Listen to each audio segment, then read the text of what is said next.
I would say the average person does not appreciate how dangerous a train actually is. My name is Shannon McGlynn, and on October 9th, 2010, my son Chris McGlynn was involved in a train pedestrian accident that resulted in the taking of his life.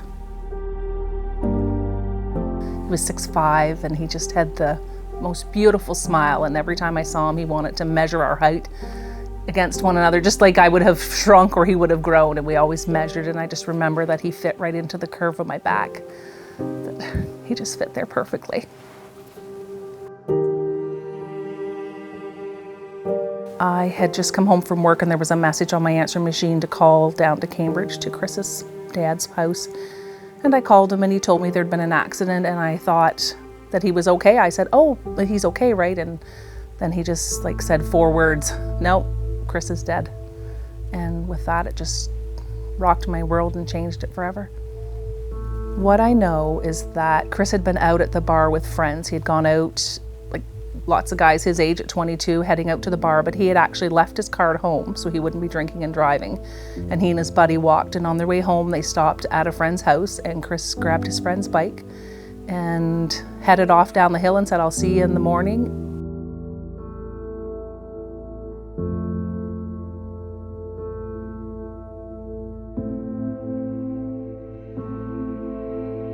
From what we understand, the train conductor saw a bike on the tracks or saw something.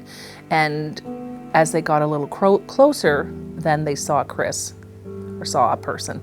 And they sounded the whistle and blew the horn. They tried multiple times, but nothing was going to change the outcome. And they said that he never moved.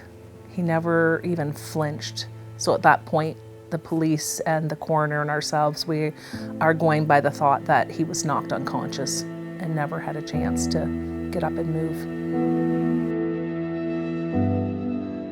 I really miss him when there's a family holiday. There's always that empty chair at the table and always that empty spot in my heart. There's not a day go by that we don't miss him and wish that he was here. And there's so many things that he's missing out on now. You know, he's missing out on seeing his brothers grow up and seeing his sister get married and have children and his other sister become engaged. And it's all those milestones that we're keenly aware that he's missed.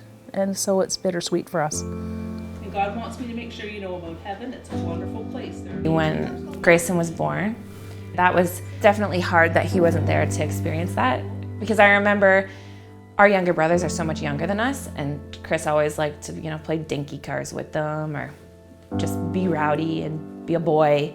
I miss that for Grayson. I wish that he got to experience that too, especially because he was my older brother and we were so close. I'll tell you what a lady told me at the nursing home. I had a patient who came to me after I went back to work after losing Chris, and she said, "I'm going to tell you that it will never get easier.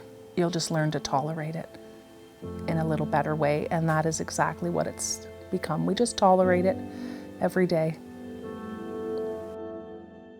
What I'd like for even just one person to take away from this video is that by heeding to train safety and not trespassing and obeying the law when it comes to trains, that